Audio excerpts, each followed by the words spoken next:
అందరికీ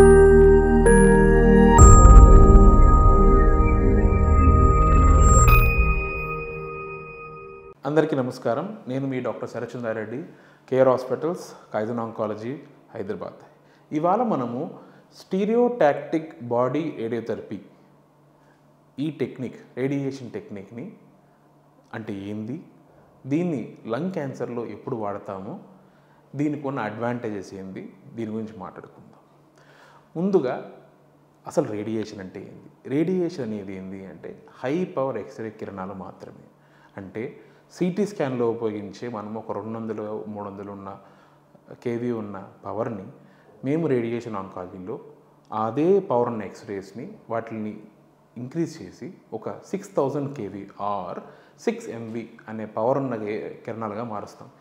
ఈ కిరణాలని CT scan and PET CT ఉపయోగించి కంప్యూటర్లో ప్లానింగ్ చేసి పర్ఫెక్ట్గా, అక్యురేట్గా అండ్ ప్రిసైజ్గా ఎక్కడైతే ఈ స్కాన్స్లో మనకి ట్యూమర్ మాస్ కనిపిస్తుందో అక్కడికి మాత్రమే పర్ఫెక్ట్గా వెళ్ళేటట్టు చాలా హై డోస్ ఆఫ్ రేడియేషన్ని చాలా తక్కువ టైంలో ఇవ్వచ్చు అనమాట. దీన్ని రేడియేషన్ థెరపీ అంటాం. సో మామూలుగా రేడియేషన్ ఆంకాలజీలో మనం ఉపయోగించే టైం లైన్ ఏంటి అంటే 6 వారాలు, అంటే 30 సిట్టింగ్స్ ఉంటాయి. 30 కానీ 33 సిట్టింగ్స్ కానీ ఉంటాయి. మేము చూసింది ఏంటంటే టెక్నాలజీ ఇంప్రూవ్ అవ్వడము, ఇదే ట్రీట్మెంట్ని మనం 5 రోజుల్లో ఇవ్వచ్చా అని చూసినప్పుడు దానికి టెక్నాలజికల్లీ మనం వాడిన టెక్నిక్ని స్టీరియోటాక్టిక్ రేడియోథెరపీ అంటాం. దీంట్లో ఏం చేస్తామంటే ఈ 30 రోజుల్లో ఇచ్చే ట్రీట్మెంట్ మొత్తం డోసుని ఒక 5 రోజుల్లో ఇస్తే దాని ఈక్వలెంట్ డోస్ ఎంతో క్యాల్కులేట్ చేసి దాన్ని మనము అక్యురేట్గా సో 30 రోజుల ట్రీట్మెంట్ అంటే చాలా ఎక్కువ డోస్ ఉంటుంది. అంత హై డోస్ని చాలా తక్కువ టైంలో ఈ స్పెషలైజ్డ్ మిషనరీ ఉపయోగించి మనము ట్యూమర్కి మాత్రమే తగిలేలా చేస్తాం అనమాట.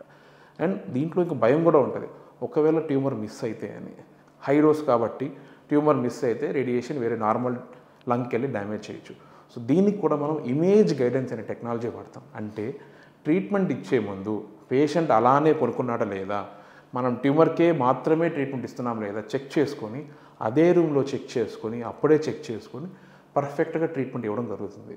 సో ఈ టెక్నాలజీ వల్ల మనము అక్యురేట్ అండ్ ప్రిసిషన్ ఈ రెండు మెయింటైన్ చేస్తూ చాలా తక్కువ సైడ్ ఎఫెక్ట్స్తో చాలా తక్కువ టైంలో లంగ్కి మనం ట్రీట్మెంట్ ఇవ్వచ్చు, లంగ్ క్యాన్సర్ ట్రీట్మెంట్ ఇవ్వచ్చు అనమాట.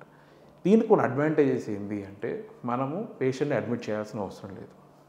ట్రీట్మెంట్కి హాస్పిటల్లో పేషెంట్ ఉండాల్సిన టైం కరెక్ట్గా అరగంట మాత్రమే.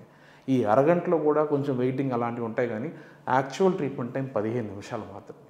సో ఆ 15 నిమిషాల్లో కూడా ట్రీట్మెంట్ కరెక్ట్గా కొనుక్కున్నాడా లేదా, పేషెంట్ కరెక్ట్గా కొనుక్కున్నాడా లేదా ట్రీట్మెంట్లో అలా చూసి మనం టార్గెట్ చేసి ఇవ్వడానికే 10 నిమిషాలు వెళ్ళిపోతుంది. సో అన్నీ చూసుకుంటే వెయిటింగ్ అండ్ చెక్కింగ్ పక్కన పెట్టేస్తే ట్రీట్మెంట్ 5 నుంచి 10 నిమిషాలు మాత్రమే ఉంటుంది. So painless, no blood loss, patient ప్రశాంతంగా వచ్చి వెళ్ళిపోవచ్చు, and no admission, no anaesthesia complications. ఇవి ఎస్బీఆర్టీకి ఉన్న అడ్వాంటేజెస్. సో ప్రస్తుతం ఉన్న డేటా ప్రకారం వీలైనంత వరకు పేషెంట్ని సర్జరీకి రెఫర్ చేస్తాము. కానీ మెజారిటీ పేషెంట్స్ ఇండియాలో ఏదో ఈ స్మోకింగ్ వలనో, లేకపోతే పాన్పరాగ వలనో, లేకపోతే పొల్యూషన్ వలనో మెజారిటీ లంగ్ క్యాన్సర్ పేషెంట్స్కి సర్జికల్ ఫిట్నెస్ ఉండకపోవచ్చు. అలాంటి సిచ్యువేషన్లో భయపడాల్సిన అవసరం లేదండి. మనం స్టీరియోటాక్టిక్ బాడీ రేడియోథెరపీ ఎస్బీఆర్టీ అనే టెక్నిక్ ఉపయోగించి కరెక్ట్గా లంగ్ క్యాన్సర్ ట్యూమర్ మాస్కి ట్రీట్మెంట్ ఇవ్వడం వల్ల సర్జరీతో ఈక్వల్గా రిజల్ట్స్ మనం అచీవ్ చేయొచ్చు. Thank you.